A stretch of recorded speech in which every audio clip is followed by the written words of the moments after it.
Medical کالجوں میں داخلے کے لیے انٹری ٹیسٹ کا انعقاد کیا گیا۔ 3405 نشستوں کے لیے پنجاب کے 17 سرکاری کالجز میں 66,000 امیدواروں نے انٹری ٹیسٹ دیے۔ لاہور سے ملک مشتاق احمد کی رپورٹ دیکھیے۔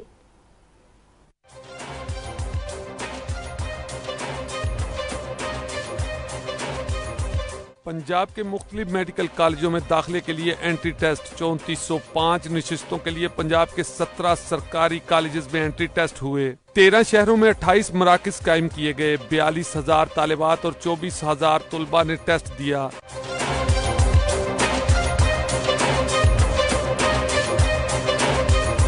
لاہور کے 7 امتحانی مراکز میں 19,000 سے زائد امیدواروں نے میڈیکل کالجز کے لیے ٹیسٹ دیے۔ ڈی سی او لاہور کیپٹن ریٹائر انوار الحق نے تمام امتحانی مراکز کا دورہ کیا اور انتظامات کا جائزہ لیا، جبکہ ایس پی ٹریفک سردار محمد آصف خان ٹریفک کا پہیہ رواں دواں رکھنے کے لیے نگرانی کرتے رہے۔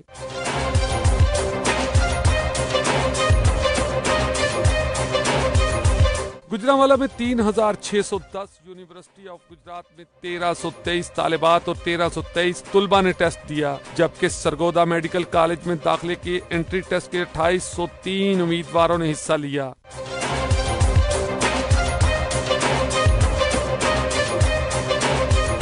یونیورسٹی آف ہیلتھ سائنسز کے مطابق لاہور کے 3 سرکاری ڈینٹل کالجز کی 216 بی ڈی ایس نشستوں میں داخلے ہو رہے ہیں۔ 21 پرائیویٹ میڈیکل کالجوں میں ایم بی بی ایس کی 2,599 سیٹیں ہیں، جبکہ